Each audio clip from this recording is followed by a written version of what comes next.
Catch this and other podcasts of Super Talk 1270 online at supertalk1270.com. Post your comments or questions at thetechranch.com. Let's head back to the studio and join the conversation. Welcome back to the Tech Ranch, everybody. Our new segment is Ken Sanders with the Volt Report, and we're bringing him on pretty much every week now because he just has cool information all the time. What do you think, Jim, about Ken? I like Ken. Yeah, I do too. I think he brings kind of a new perspective, and you can follow Ken, by the way, at thevoltreport.com, and it's just like it sounds, TheVoltreport.com, and he has some amazing insights on some of the new technologies that are being launched. And welcome to the show, Ken. Hey, what's up? Hey, doing great. Dude. Right on, it's good to hear. Don't take this the wrong way, Ken. Sounds like you just woke up. Man, I'm actually at the end of my night. This is the cap of my days, to be totally honest with you. Really? Yeah. I kid you not. I'm a night owl, so I work through the night and I sleep in the day. So when we have you on the show, you're getting ready to go to bed, is what you're saying then? No kid, I kid you not. It's the truth. We're keeping them up, Jim. What can I say? So, all right. Well, Ken, we've been teasing everybody today about the skin gun. This is absolutely an amazing device. Why don't you explain to everybody what this is? Yeah, I agree, Marlo. It is amazing in all senses of amazement. Okay, the skin cell gun it's a treatment for burn patients, and right now it's only applicable to second-degree burns, which still is severe burns. And it's designed by Professor Gerlach, and he has comprised a treatment for it, into a gun using stem cells that basically heals second-degree burns within a matter of about 4 days, as opposed to 4 weeks. Whoa! You said 4 days? That is right, 4 days. That is absolutely amazing. So I know. Is there any possibility that this is going to move into third-degree burns in the future? That is what they're moving towards in the laboratory right now. Okay. I mean, they started doing this in 2008. Apparently, that's when funding was being granted to the treatment, and they're working towards third-degree burns right now. And I don't want to say that it's a slow process they've been making towards third-degree burns, because I don't know how to judge a treatment like this. It's only been 5 years in the development. Right, which I think is pretty amazing in itself. Yes. Yeah, they made really long strides. But I feel like I should mention, too, that the whole process was developed in Australia by Dr. Fiona Wood, and that was in 2002. Okay. Yeah, she started doing something called spray-on skin, or ReCell skin, and that uses a little bit of a rougher application, something like aerosol. Okay. And so what Professor Gerlach is doing is developing a gun that actually has a gentler, more sensitive application to the wound. So it is kind of premium like that. So when a person is being treated with a skin cell gun, this actually puts some type of, what would you call it, over the top of the burn? I mean, is it some type of would it feel like a salve or a liquid gel, or what are you thinking there? It's a liquid. Like the stem cells are mixed in a water solution. So what they do is they take a biopsy from the patient's undamaged skin, get some stem cells from it, and then they cultivate the stem cells in a water solution, and then they, plug that into their gun. Which I don't know if you've seen electronic cigarettes before. Yes. If anyone's familiar with it looks like a little electronic cigarette machine, and they just spray it onto the wound, similar to spray paint.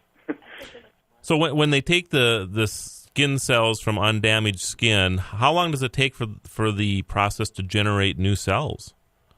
I believe it's around an hour. You've got to be kidding me. No, yeah, I'm totally serious. It works in about an hour to do all that, and then the spray application. So they give it about an hour and a half time to actually apply the treatment. Mm-hmm.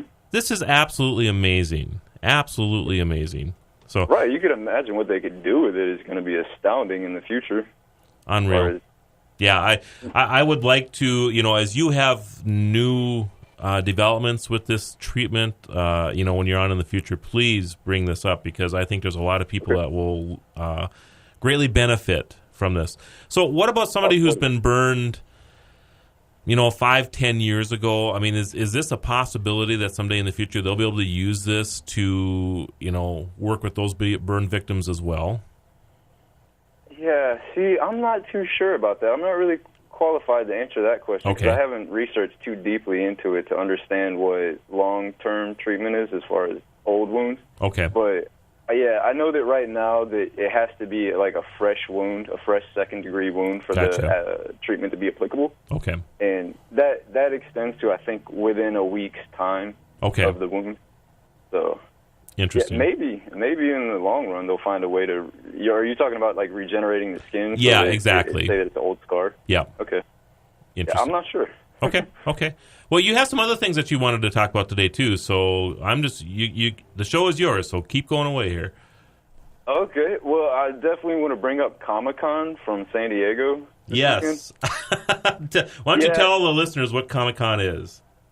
Okay, Comic-Con San Diego. It's basically the biggest collection of nerds, geeks, like comic book dorks, Trekkies. I'm sure there's like some Avatar fans that are dressed up like avatars. I'm going to tell you right now, Kim. Yeah. Jim is trying to figure out how he can get there right now. Yeah. So, he's got his Spock ears on and everything. He's ready to go. It's hard to get entry to. You got to buy your tickets like a year in advance. Interesting. It's so big. Okay, so what are you going to see coming out of Comic-Con this year? This year they had something special. So, most people that go there, they dress up, they get their cosplay on, and they are, performing their best Batman or whatever. Okay. Guys walking around dressed up like Batman, yeah. Oh, because I was going to say it's either Castro Street in San Francisco or it's Comic-Con. Yeah. Or Greenwich Village, one or the other. That's funny. Hanging out with the village people. Right. So, Wired Magazine. Okay. Sure. Yeah. They collaborated with Stan Winston and Legacy Effects this year and YouTube, and they had built a 10-foot-tall, 400-pound weaponized giant robot, and that was their outfit. A 10-foot-tall... weaponized robot? Right. It had the Gatling gun on one arm and then, the laser blaster on the other arm and two other little arms with who knows what. Unreal. What could possibly go wrong there? Right. Wow. Okay. Slightly shocking to see, I'm sure, for even people that are dressed up like extraterrestrials. I'm assuming that on the Volt Report, are you going to have some footage of this thing? Yes. Okay. If you check the article that's in there, we got a couple of videos, and even one of our scouts that was at the event is flowing us some footage here pretty soon. Okay. Jim is just shaking his head. I'm just thinking of all these nerds running for cover or running home to Mom's basement, Mama's like, get out of here. Get out. Talk about cutting the cord. Go ahead. I think I told you a couple of years ago I went to the Star Trek convention in Vegas, right?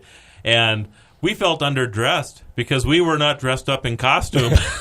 We just showed up in shorts and a T-shirt. And you didn't look like Klingons. Oh, my goodness. You didn't have the ridges on your head. I think everybody there thought that we were the weirdy ones because we didn't have anything on. So, like, what alien species are you? Yeah.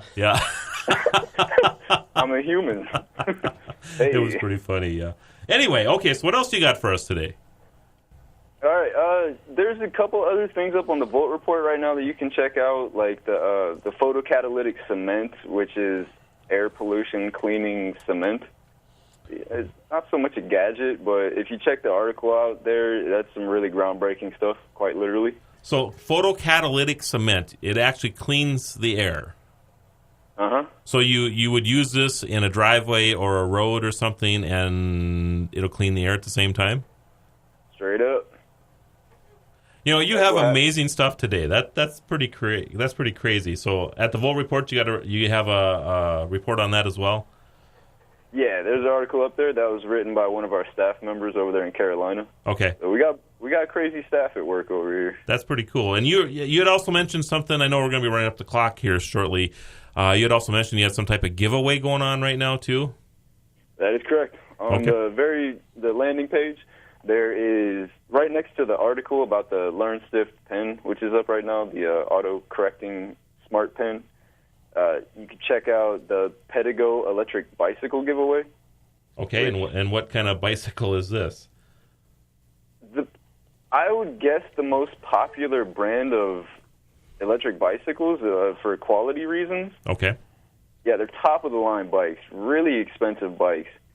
And, you might see, speaking of the Star Trek convention, William Shatner is a Pedigo owner. He has his own Pedigo bike. Okay. Him and his wife. Yeah. And they go about, the cruiser that they're giving away, which they have 10 bikes to give away. This one travels about 20 miles per hour. It max distance of about 30 miles per charge to the battery. That's pretty cool. Yeah. So, and you can just go to the Vote Report and click on your link, and it'll take you right into the registration for winning one of the Pedigo bikes. So, you caught my attention with the auto-correcting pen. What in the world is that? Well, that is a neat idea. SpellCheck, if you use a computer, I don't know about you, Marlo and Jim, but when I use a computer and I'm typing anything away, that autocorrect gets me on a lot of words. Yep. Yeah.